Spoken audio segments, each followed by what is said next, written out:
कीजिएगा, वो दुखों से मेरा दिमाग बहक गया था। लग रहा है खालू की शक्ल में आप जैसा बुजुर्ग पाया तो अपने हवास काबू में नहीं रहे।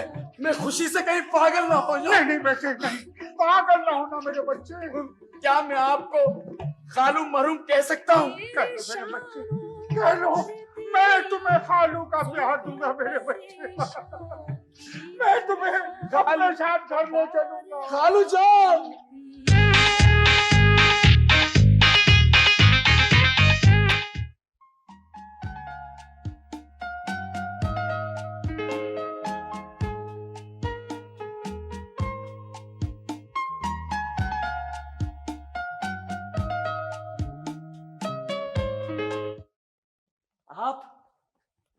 आप आ गई। बहुत इंतजार था आपका। जी जी, कभी किसी मंगेतर ने अपनी मंगेतरी का इतना इंतजार नहीं किया होगा। कौन मंगेतर, कौन मंगेतरी और कौन है आप? मैं ही तो हूँ वो मंगेतर। मेरे? नहीं तो मोहल्ले वालों के। अपने अब्बा से पूछिएगा, 20 साल पहले हमारे घर आए थे। मेरे डैडी आपके घर? जी, उन दिनों मैं काफी शीरखार हुआ करता था। आपके अब्बा ने मुझे गोद में बैठा के तस्वीर खिंचवाई थी और मैं कैसा शरीफ मैंने गोद से उछलकर उनके कान में काट लिया था। सिर्फ काटा ही था या भोंगे भी थे? जी, ये आप अपने मंगेतर से कह रही हैं? आप जो भी हैं तमीज से बात कीजिए। मैं इस किस्म का मजाक बर्दाश्त नहीं करती। क्या क्या क्या क्या हुआ, क्या हुआ अब्बा भाई? जी, ये बिल्कुल गैरों की तरह बात कर रही है मुझसे। तुम ऐसा करो गुलकंद बेटे, ये सामान उठा के अंदर रख के आओ। शाबाश, मैं खुद ही इन्हें समझा देता हूँ। समझा दीजिएगा। हाँ, ले जाओ। आप कौन है? आप? मैं भाई हकीम खमीरा हूँ। मैं तुम्हारे मंगेतर का वालिद मोहतरम। फिर वही मंगेतर। कौन है आप लोग? भाई ये तुम अपने अब्बा से पूछना, समझी? वो तुम्हें ये भी बताएंगे कि मशरकी लड़कियों को शर्म व हया, अदब आदाब और अखलाक हमीदा का सबूत देना चाहिए, समझी? हमीदा? मेरा नाम हमीदा नहीं है। ओहो, मालूम है भाई मुझे, लेकिन देखो अगर शादी के बाद भी तुम्हारा मिजाज ऐसे ही रहा ना तो घरेलू जिंदगी खराब हो सकती है। चलो छोड़ो, अब ऐसा करो, जल्दी से जरा शर्मा के घूंघट निकालो ताकि मैं तुम्हें पहली बार देखने की मुंह दिखाई दूं। 100 रुपया। Ruby, Ruby, Ruby. क्या तुम रूबी नहीं हो? क्या हुआ नाजिया? ये है रूबी। अच्छा, ये है भाई, बड़ी खुशी हुई बेटी आपसे मिलके। वो अबे गुलकंद, माफ करना रूबी बेटी, मैं इस बच्ची को रूबी समझा। मैं तो बाहर जरा माली को हिदायत दे रही थी। आप कौन है? मैं भाई तुम्हारे अब्बा का बरसों पुराना दोस्त हूँ मैं। हकीम खमीरा कहते हैं मुझे। जी अब्बा जी। आओ, ये है मेरा बरखुरदार गुलकंद। गुलकंद बेटे, भाई तुम्हें गलत फहमी हुई थी, ये है रूबी। अच्छा, ये है मेरी मंगेतरी। क्या? मैं? जी, कभी किसी मंगेतर ने अपनी मंगेतरी का इतना इंतजार नहीं किया होगा। जब मैं छोटा सा था तो आपके अब्बा ने मुझे गोद में बैठा के तस्वीर खिंचवाई थी और अब्बा से कहा था बड़ा होने के बाद उनकी बेटी से मेरी शादी होगी। आपसे शक्ल है क्या नन्ही? बेटी रूबी, शक्ल पे ना जाओ, टाइफाइड की वजह से ऐसा मुंह हो गया है, वरना यकीन करो बचपन में तो बड़ा ही काबिले दीद हुआ करता था ये। हाँ, बचपन में मैं बहुत शरारती हुआ करता था। आपके अब्बा ने जब मुझे गोद में बैठाया था तो मैंने उनके कान में काट लिया था। पूछ लीजिएगा अपने अब्बा से। अब्बा, अब्बा, अभी पूछती हूँ मैं। क्या हुआ, क्या हुआ? शरफू, मैंने तुमसे कितनी मर्तबा कहा है कि बाहर का गेट बंद रखा करो। कौन है ये लोग? आराम से, आराम से, ये है साहब जी के मेहमान। क्या ये मेहमान है? मेहमान ऐसे होते? तो और कैसे होते हैं? क्या उनके माथे पे नंबर प्लेट लगी होती है कि मेहमान नंबर 302? लेकिन ये भी कोई तरीका है मुंह उठाए और सीधे अंदर चले आए? ओहो, आप तो ऐसे नाराज हो रही हैं जैसे मैं पैराशूट से छत पर उतरा हूं। और वैसे भी मुझे किसी से पूछने की क्या जरूरत है? मेरे खालू का घर है ये।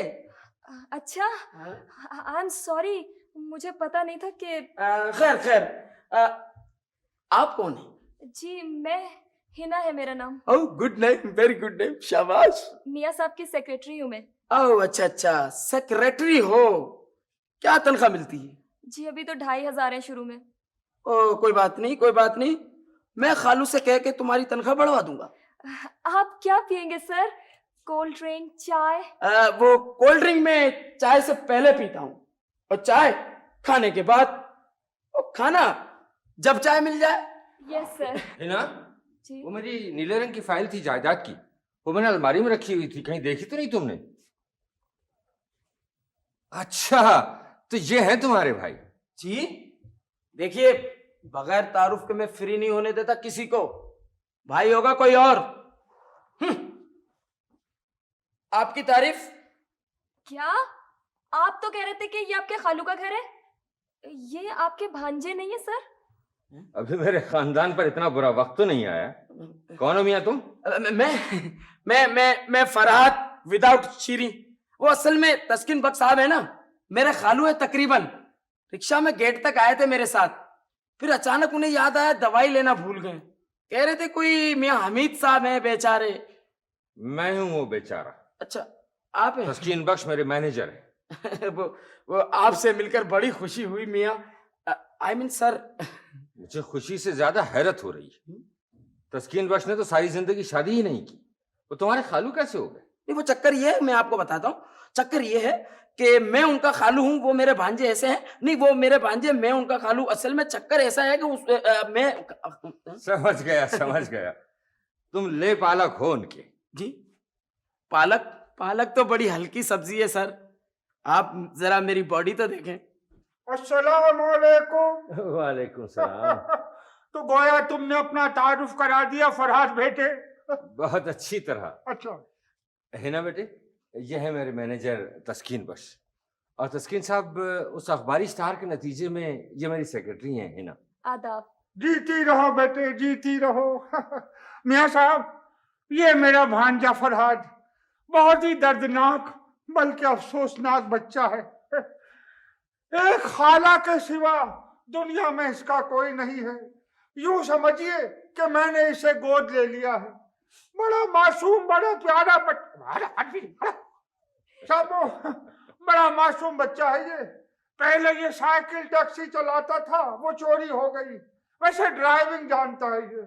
मेरे लिए यही काफी है कि ये आपका भांजा है। इसे अब अपना ही घर समझो फरहाद बेटे। जी शुक्रिया। मुझे इजाजत दीजिए सर, शाम तक आ जाऊंगी। अच्छा, खुदा हाफिज। अरे ये आपने नया नौकर रख लिया मियाँ साहब? हाँ चीचू, ये मेरे मैनेजर हैं तस्कीन बख्श। और मैं इनका भांजा हूँ। हाँ, वो मियाँ साहब कुछ बात करना थी आपसे। आइए आइए। जी। इधर आओ मुलाजिम। मुलाजिम, पहले तुम ऐसा करो कि मेरा सामान ले आओ। जी बेहतर है, कोठी का पता बता दीजिए आप। अच्छा, कोठी कैंट स्टेशन देखा है? उधर है आपकी कोठी। कैंट स्टेशन पर जाकर पहुंचो प्लेटफॉर्म नंबर 3 पर। वहां मालूम करो कि कुली नंबर 111 कहाँ है। वो ले जाएगा आपकी कोठी पर। नहीं भाई, चाबी है उसके पास। कोठी की चाबी कुली को दी है आपने? जंजीर की चाबी। 3rd क्लास वेटिंग रूम के सामने एक बेंच है, बेंच के नीचे एक बक्सा है जो जंजीर से बंधा हुआ है। जंजीर में ताला है और ताले की चाबी कुली के पास है। वो ताला खोलेगा और तुम्हें बक्सा दे देगा। बहुत अच्छी जगह रहते हैं आप। जी हाँ। और सुनो, कुली से कह देना कि आज से वो बेंच फारिग हो गई, मेरा बेड किसी और को दे दे। और जल्दी से चाय बनाओ मेरे लिए। इधर लाए। हाँ? ये हिना बीबी के लिए।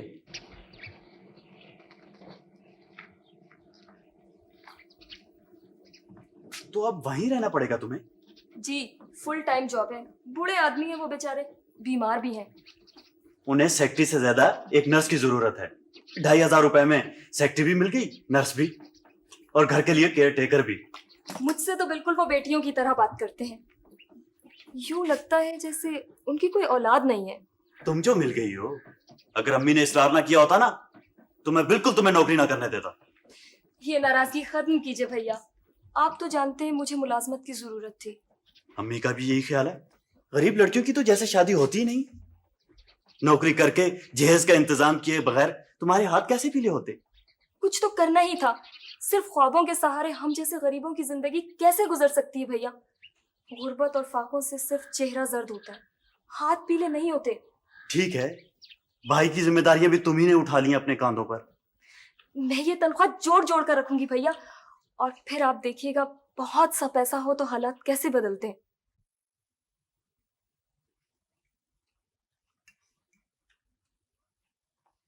अरे शर्फू, अरे कहाँ गया ये निगोड़ मारा शर्फू?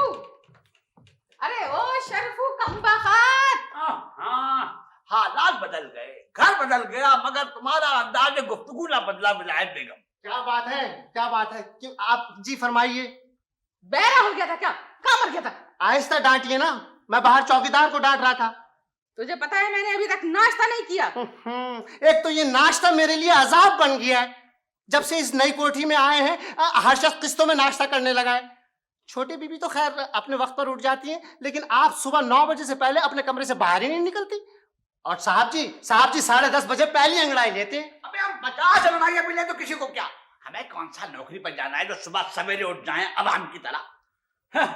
बड़े आदमी बनने की पहली निशानी ये है कि दोपहर के खाने के वक्त नाश्ता करते हैं साहब लोग।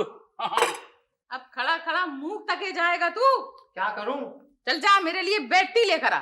ओहो विलायत बेगम, विलायत सिर्फ आपके नाम में लगा है बस, वरना जरा सा भी विलायत आपको छू कर नहीं गुजरा है। बेड टी बेड पे पी जाती है, ये नाश्ते की टेबल है। तो क्या हो गया? चल जा टेबल टी लेकर आ।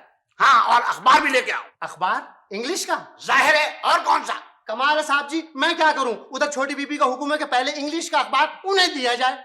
हाँ तो वो पढ़ भी तो लेती है भाई, तुम्हें तो अखबार में खाली तस्वीरें देखनी होती हैं, तुम बाद में देख लिया करो। बिल्कुल ठीक है, हालांकि उर्दू के अखबारों में बड़ी अच्छी अच्छी तस्वीरें छपती हैं। परसों जब आप टेबल से उठकर अपने कमरे में गई ना, तो साहब जी रंगीन वाला जो सफा होता है ना, बीच वाला तस्वीरों वाला, उसको बड़ी देर तक देखते रहे, पलके झपकाए बगैर। ऐसी कौन सी तस्वीर थी? ब्राजील में जो मुकाबला हुस्न हुआ था, उसमें अव्वल आने वाली मलका हुस्न की तस्वीर थी। सुनहरा ताज पहने गर्मियों के लिबास में खड़ी थी। भाई वो नहीं, मैं तो ये गौर से देख रहा था कि कितना अच्छा सुनहरी ताज है। तुझे इससे क्या? मैं कोई सा भी अखबार पढ़ूं? Go out, get out. Go out? अच्छा। सारा ही खा लोगे?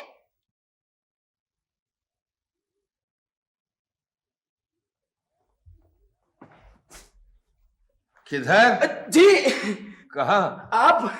क्या हुआ? मैं आप ही को तो ढूंढ रहा था, ये कबाब खिलाने के लिए। अच्छा, लेकिन मेरा तो परहेज चल रहा है। लेकिन मैंने तो खास तौर पर आपके लिए बनवाए थे। चलिए मैं ही खा लूंगा मजबूरन। हाँ हाँ, खा लो खा लो। जी चीचू बता रहा था कि तुम्हें जूडो कराटे और योगा आर्ट का बहुत शौक है। जी। ऐसे वर्जिशी आदमी के लिए तो ज्यादा खुराक वैसे भी जरूरी होती है। शुक्रिया सर, आप कितने अच्छे हैं, बिल्कुल अपने अपने से लगते हैं। आपको देखता हूं तो मुझे अपनी मुमानी याद आ जाती है। फरहाद, फरहाद, मैं अभी आया मैं। फरहाद कहाँ गया ये? क्या हुआ है ना? सर शब्बो कह रही है उसने किचन में कबाब बना के रखे थे, वो फरहाद ले भागा। अच्छा। और चीचू बता रहे सुबह नाश्ते में 6 अंडे उबाल के खा गया आपके तस्कीन बख्श साहब का ये भांजा। वाकई? चीचू ने मना किया तो चीख पुकार करने लगा, एक हंगामा कर दिया। आप मुस्कुरा रहे हैं सर? चलो, कुछ तो हंगामा हुआ इस घर में भी। आपको पसंद है ये शोर? जो लोग सन्नाटे के आदी हो गए हो, उन्हें तो किसी खिजा रसीदा दरख्त से एक सूखा पत्ता गिरने की आवाज भी अच्छी लगती है बेटी। ये तो फिर भी इंसानी आवाजें हैं, जिंदगी से भरपूर। सर मैं तो समझी थी आप नाराज होंगे। खुशी होती है मुझे चहल पहल देखकर। उस हवेली में बहुत से मुलाजिम थे, लेकिन मेरे एहतराम में ऊंची आवाज से नहीं बोलते थे। यूं लगता था जैसे हुजूम में भी तन्हा हूं मैं। घर सिर्फ एक चारदीवारी का नाम तो नहीं होता बेटी। जी हाँ, लेकिन आपके घर के बाकी अफराद, आपके बीवी बच्चे?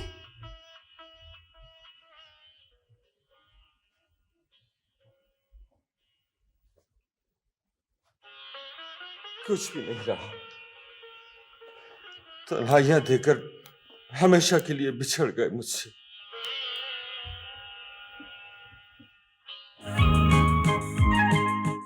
शुक्र है तुम्हें मेरी कोठी तो पसंद आई।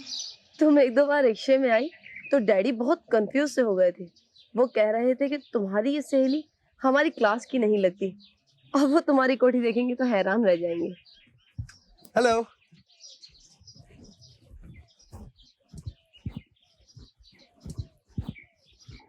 कैसी हो रूपी? माफ कीजिएगा विकी साहब, मैं ये हरगिज पसंद नहीं करती कि दोस्तों के अलावा कोई मुझे छोटे नाम से पुकारे। Oh sorry sorry miss Rubina, मैं जरा बेतकल्लुफ सा हूँ। मगर मैं नहीं हूँ। वैसे भी ये घर नाजिया का है। जी हाँ मालूम है मुझे, जब इतन के डैडी के लिए एक खास चीज लेकर आया था। डैडी घर पर नहीं है विकी साहब। वैसे भी वो बता रहे थे कि एंटीक्स की खरीदारी के लिए जो बजट उन्होंने इस साल रखा था वो खत्म हो चुका है। कमाल है, ये घर है या सरकारी महकमा कि बजट वक्त से पहले ही खत्म हो गया। मैं तो उनके लिए एक बहुत खास चीज लेकर आया था। डैडी को क्या दिलचस्पी हो सकती है इस हुक्के से? मामूली हुक्का समझती हैं आप इसे? तारीखी शाहकार है ये। जरा गौर से देखिए इसके पेंदे पर क्या लिखा हुआ है। हलाकू। हलाकू का हुक्का है ये? वो मशहूर जंगजू वो पीता था ये हुक्का? तो और कौन? जब भी वो किसी नए मैदान जंग में जाता तो ऐलान जंग से फौरन पहले 3 कश इस हुक्के के लगाता था। कोई 6 जंगें तो इस हुक्के की वजह से जीती उसने। अच्छा? महकमा आसार कदीमा वाले 12,000 ऑफर दे चुके हैं सिर्फ इस चिलम के। 12,000 तो बहुत है। ये आप रहने दीजिए मिस रूबी। अगर आपको एंटीक से दिलचस्पी हो तो आपके लिए और भी कई नवादरात हैं मेरे पास।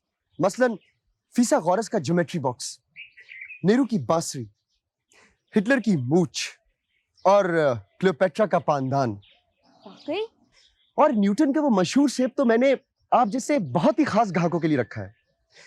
ये वो सेब है जो ग्रेविटी दरियाफ्त कराने के लिए न्यूटन के सर पर गिरा था। बड़ी अजीब चीजें हैं आपके पास। मुझे बहुत अफसोस है विकी साहब, नवादात से मुझे कोई दिलचस्पी नहीं है।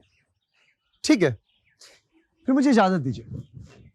वैसे मैं आजकल अपनी कोठी की आराइश के लिए कुछ चीजें खरीद रही हूँ। अगर आप इंटीरियर डेकोरेटर होते तो यकीनन आपसे बिजनेस हो भी जाता। This is none of your business. जो कुछ मैं तुम्हारे बारे में सोच रहा हूँ मुझे करने दो। मगर क्या कर रहे हो, कुछ पता तो चले। देखो तुम तो नौकरी के लिए अपनी सी सारी कोशिशें कर चुके ना। हाँ, अब इसे इंतजाम करने दो। बड़ा अच्छा प्लान बनाया है। एक मोटर वर्कशॉप का मालिक मेरा दोस्त है। क्या मोटर वर्कशॉप? मैं उससे बात करूंगा, हो सकता है तुम्हें कोई पार्ट टाइम जॉब मिल जाए। सुन रहे हो जिम्मी, ये मेरा प्यारा दोस्त इमरान अब मोटर वर्कशॉप में गाड़ियों के नीचे लिटाएगा मुझे। इसलिए आला तालीम हासिल की है मैंने। तुमने दूसरे आला तालीम याफ्ता देखे नहीं है ना, इसलिए ये बात कह रहे हैं। वैसे भी कुछ ना होने से कुछ होना बेहतर है। बहुत बहुत शुक्रिया इस ऑफर का, थैंक यू वेरी मच। अरे अरे सुनो राही। नहीं जाएगा, बल्कि जा ही नहीं सकता। रक्षे का किराया तो सिर्फ मेरे ही पास है। अच्छा चलो छोड़ो इस जॉब वाली बात को, बाद में सोचना। पहले मेरा एक काम कर दो। घर जाते हुए रास्ते में इन साहब की कोठी आएगी। मैंने इनके लिए कुछ डेकोरेशन का काम किया था, बस ये गुलदान देना बाकी रह गया।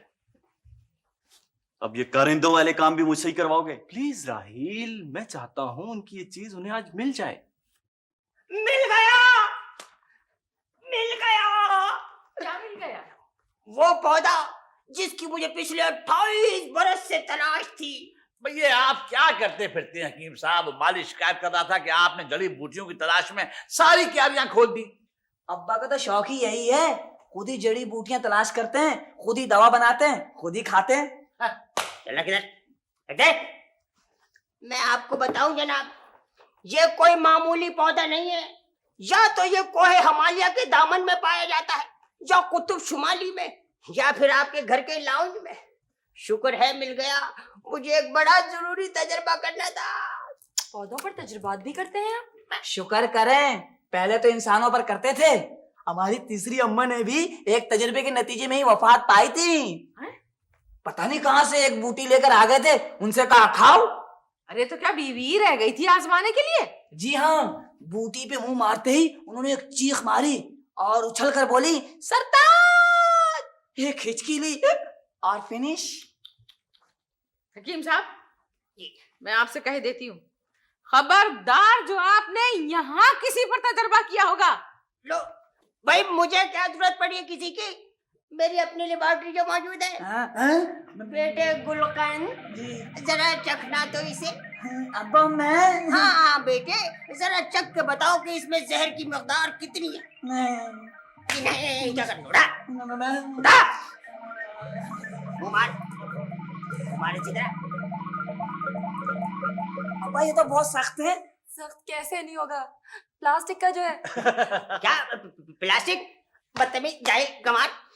अच्छी तरह तुझे पता है कि मेरे करीब की नजर कमजोर है, बताते ही नहीं। माफ कीजिएगा, मैं दूसरा पौधा ढूंढने जा रहा हूँ। अब्बा ये तो हाल है इनकी हिकमत का। इतनी पहचान नहीं है कि पौधा असली है या प्लास्टिक का। मुझे तो इनका ये साहबजादा भी प्लास्टिक का ही लगता है। अकल तो छू के भी नहीं गुजरी है इससे। जी, और ऊपर से बनता है मंगेतर। देखो रूबी के अब्बा, अगर अब भी तुमने किसी अच्छे खानदान का मालदार लड़का नहीं ढूंढा तो फिर मेरी रूबी की किस्मत में यही रह जाएगा। अम्मा प्लीज। साहब जी, 2 मेहमान आए। मेहमान? चलो भेजो। अच्छा, मेरे पास इस वक्त कौन मुलाकाती आ सकता है? अस्सलाम वालेकुम। वालेकुम। आप यहाँ तक पहुंच गए?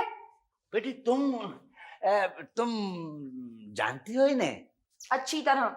मुझे पता नहीं था कि ये आपका घर है। छोटी मोटी कोठियों में तो मैं जाता ही नहीं, लेकिन इमरान ने कहा था कि रशीद साहब को ये गुलदान पहुंचाना है। अच्छा अच्छा, शुक्रिया शुक्रिया। अच्छा अच्छा, आप तशरीफ रखिए, बैठिए बैठिए। वैसे बेटी, तुम्हें इनसे कब, कैसे और क्या शिकायत पैदा हो गई? कई मर्तबा बदमजाजी फरमा चुके हैं ये। आखिरी मर्तबा ये हुआ कि मैं नाजिया की गाड़ी ड्राइव कर रही थी, सर्रास ही इनकी गाड़ी से टक्कर हो गई तो बहुत गुस्से हुए। बेटी, वैसे गुस्से की बात तो थी। मगर आप ये देखिए जनाब कि 6 लाख की गाड़ी को नुकसान पहुंच गया और राहिल साहब ने कोई हर्जाना वसूल नहीं किया। 6 लाख? वो कोई एक गाड़ी थोड़ी है जो सदमा करने बैठ जाते। अल्लाह का दिया बहुत कुछ है राहिल साहब के पास। माशाल्लाह माशाल्लाह। इस शर्फू कहाँ है? शर्फू, ओ शर्फू, अरे जरा जल्दी से टी बना के ला बच्चों के लिए। नहीं नहीं, रहने दीजिए, अभी हमने लंच पर जाना है 5 स्टार होटल में। वो तो मेरे मैनेजर ने रिक्वेस्ट की तो मैं ये गुलदान देने आ गया था। अच्छा अच्छा, शुक्रिया शुक्रिया, बहुत बहुत शुक्रिया।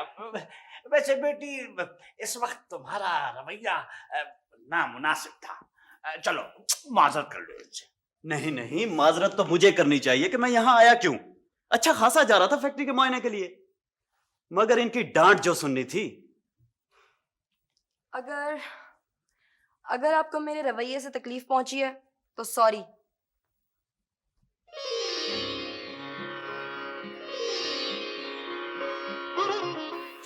मुस्कुराते हुए बहुत अच्छी लगती हो तुम। इसका मतलब ये है कि अगर मैं आज तुम्हारे घर चलूं तो बहुत अच्छा खाना खिलाओगी तुम मुझे। कोई ज़रूरत नहीं है घर आने की, वैसे भी अब मैं वहाँ नहीं हूँ। फुल टाइम जॉब कर ली है मैंने। अरे सर्विस कर ली तुमने? कहाँ? एक बूढ़े रईस हैं मियाँ हमीद साहब, उनकी सेक्रेटरी हो गई हूँ। 2500 तनख्वाह है। ओह वंडरफुल। इसका मतलब ये है कि अब तुम सॉलिड पार्टी हो गई हो, उधार लिया जा सकता है। सारी जिंदगी ऐसे ही गुजार दोगे क्या? कभी जाली एंटीक्स बेचते हो, कभी सॉलिड पार्टियां ढूंढते हो। अब तो तुम्हें मुस्तकबिल के बारे में कुछ सोचना चाहिए विकी। तुम्हारा मुस्तकबिल तो सवर गया ना। ये बताओ, क्या ठीक ठाक रईस है वो? ऐसे वैसे बहुत बड़े रईस, करोड़ों की तो जायदाद है। तो बेच दो कोई एंटीक्स उनके हाथ। हरगिज नहीं, खबरदार जो उन्हें धोखा दिया। बहुत हमदर्दी है तुम्हें उनसे। वो बहुत दुखी है विकी, दुनिया में बिल्कुल तन्हा। 22-23 साल पहले कार के हादसे में उनकी बीवी मर गई। एक इकलौता बच्चा था बबलू, 1.5-2 साल का। वो इस हादसे में उनसे बिछड़ गया। बहुत याद करते हैं उसे। इकलौता बेटा बिछड़ गया था। इतने बड़े रईस का वारिस, और अगर उन्हें वो बेटा मिल जाए तो? वो कैसे? मिल जाएगा जनाब, मैं उनका बेटा बनूंगा।